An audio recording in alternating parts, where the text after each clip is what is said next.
Hello, my name is Terry.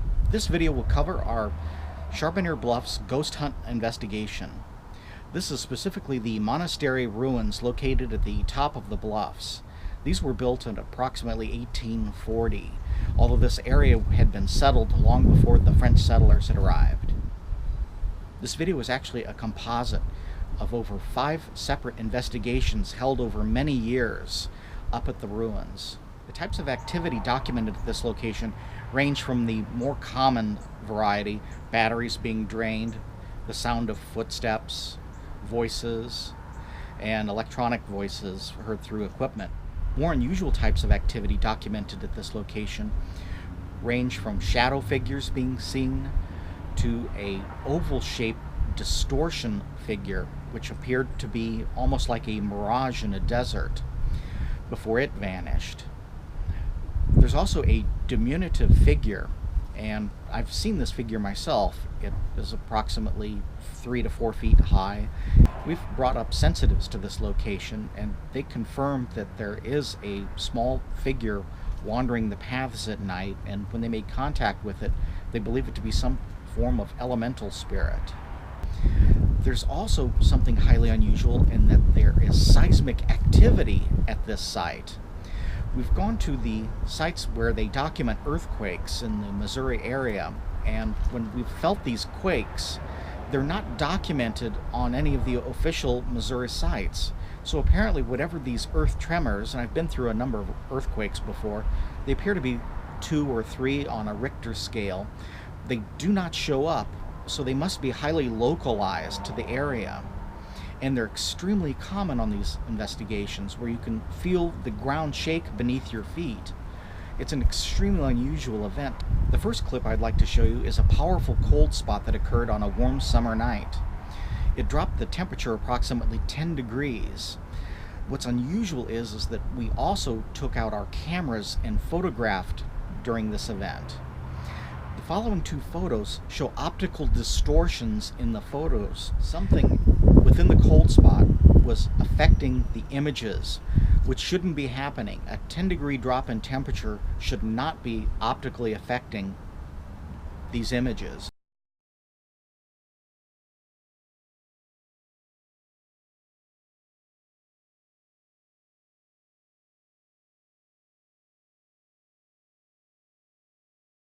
In some of the following scenes, you will see that we have incense sticks burning.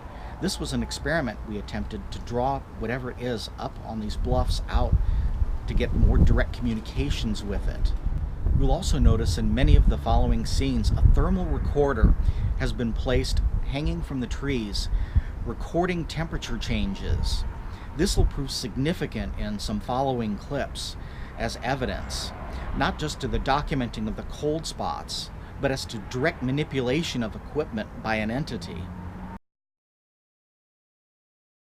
In the next clip, I asked the entity if it could show itself. It didn't, and that's typical. I've done this on many investigations, asked an entity to show itself, and it's, in 20 years of investigating, still not occurred. But in this clip, there's a long pause, and at the end of the clip, it replies with a profanity. Apparently it was angry at the request or challenge to show itself.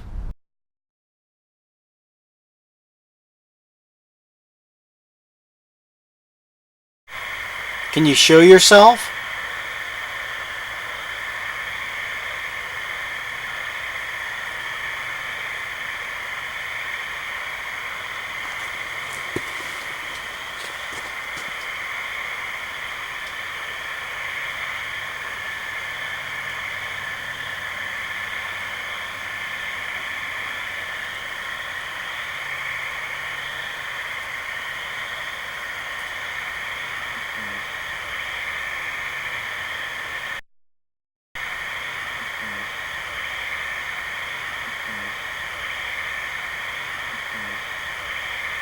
The next clip is very interesting.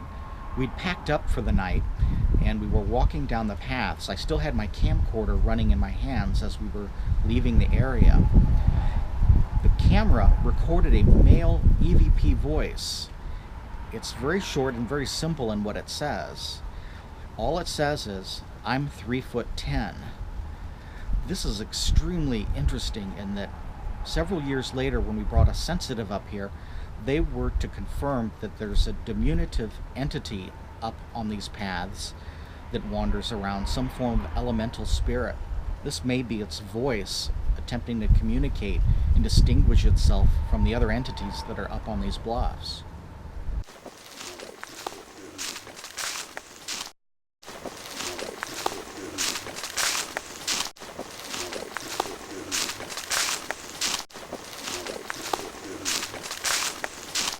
When we did bring the sensitive back up here years later, I asked for a description of this entity that she'd seen.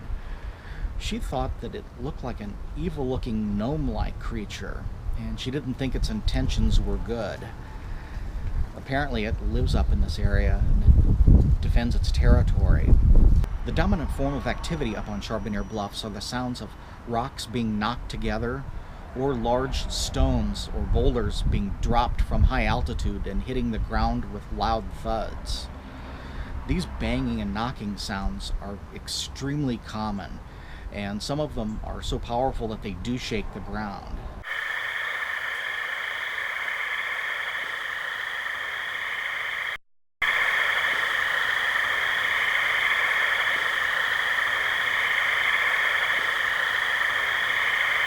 In this clip, the pounding sound can be heard again, but it's a far greater distance and it's more difficult to hear.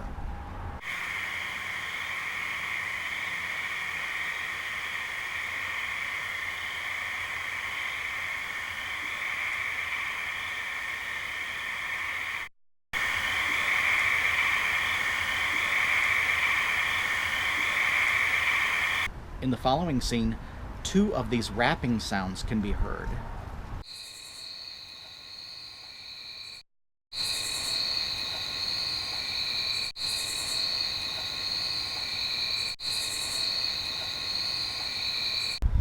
It's the sound of rocks being either banged together or being dropped from a height and landing with a loud thud. I know, that's like the 4th time.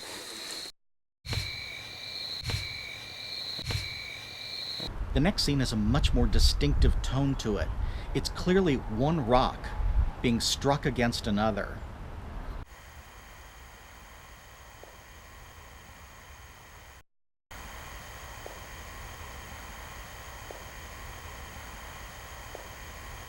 In the next clip, we documented something extremely interesting.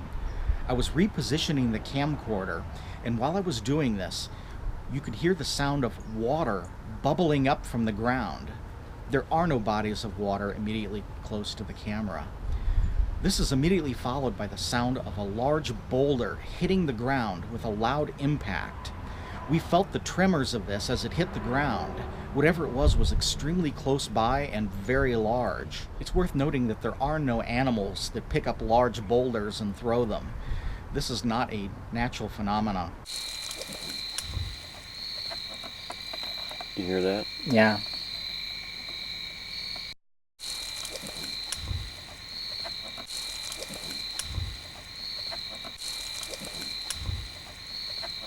In the following clip, you'll notice 2 things. The first is that we have incense stick burning as an experiment, and I also have a tri-field meter that you can see illuminated in this scene. This tri-field meter is special in that it's a tri-field natural meter. It's immune to all man-made sources of EMF. Many people criticize the use of EMF meters because they pick up man-made sources. So on this investigation, I decided to bring up my tri-field natural meter. It's immune to all man-made forms of electromagnetic fields. It only sees natural forms.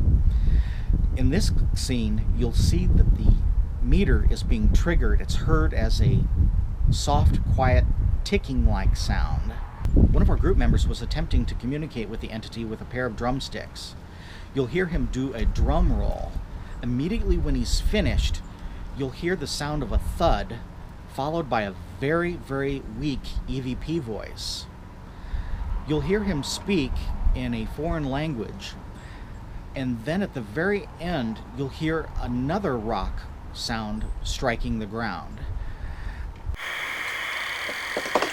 Did you hear the tri-fields going off? Tri-field is going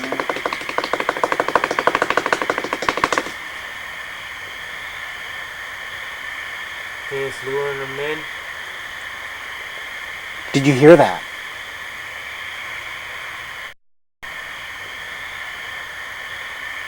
He's luring them in.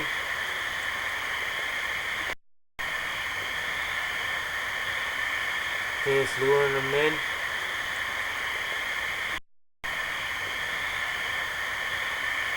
He's luring them in. I've used the tri-field natural meter on many investigations up here, and you'll see it in some future clips.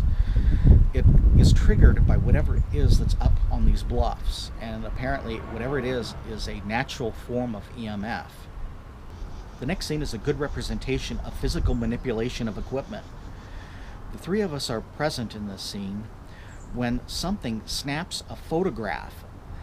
This is highly unusual in that something has manipulated the equipment by pressing the shutter on one of the cameras, but none of us are responsible for it. I've seen this happen at places like Tri-County, where someone was present with a camera and their finger is not on the shutter of the camera, yet something presses the shutter of the camera. That's what I believe has occurred in this instance, that someone's camera has had the shutter button pressed, but nobody has touched their camera.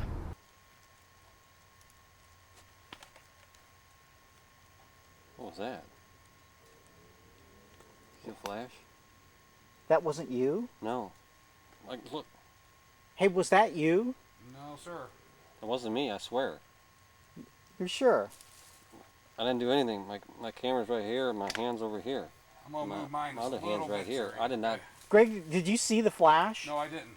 Me and Terry. There was a flash over here. I thought it was you. I thought it was Greg. I know it wasn't you. This scene is extremely odd. We have a motion sensor, a tri-field natural meter present, and if you look carefully, the motion sensor is being detected. That is the chiming sound you'll hear.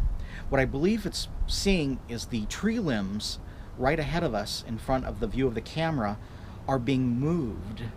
This is a windless night. None of the other tree branches are moving, but one large branch in front of the camera is being shaken. We can't account for this movement. 3, 1, 2, 3. You actually see the branches moving. And the tri-field natural meter is also being triggered, meaning there's some form of natural electromagnetic fields going on at the same moment.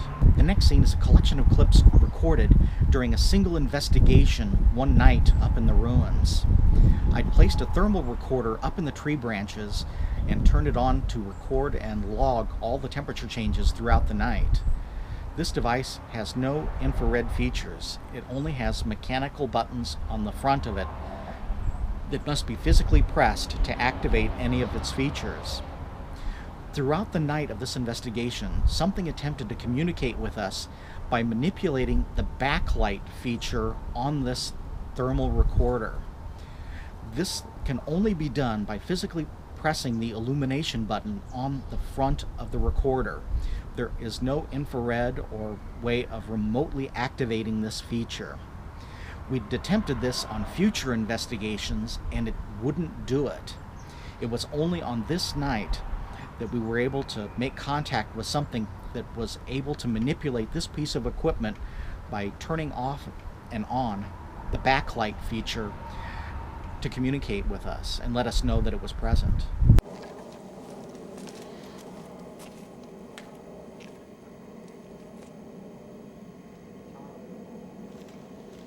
That light came on. You have to manually press the button to do that. As soon as I realized that something intelligent was attempting to communicate with us through this device, I started experimenting with moving the camera to a closer location, and I also did some experimenting with turning the color mode on, which is extremely dark and only the color of the lights of the equipment being manipulated can be seen during those scenes.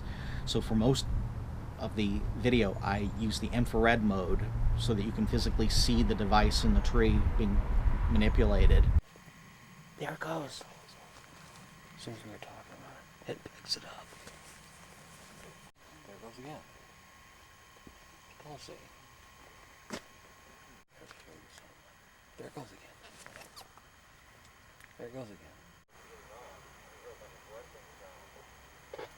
Okay, I'm by some cameras by tripod. You guys didn't set them by the church ruins? Is it okay for us to be here?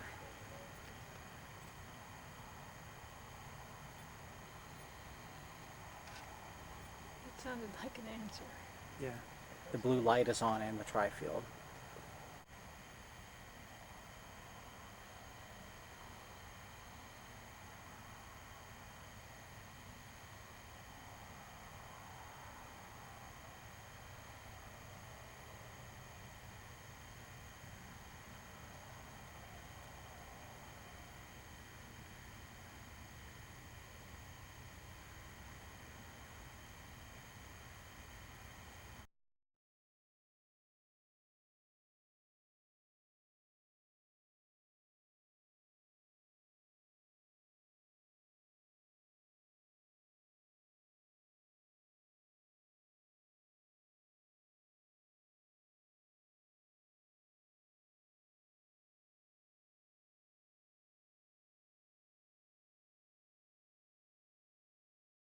Lastly, I'd like to thank everyone involved, some of the people from the Historical Society up in the area who gave us the background information, were very helpful, and to the PTF members who've helped out over the years, and to some of my friends who I've dragged up here.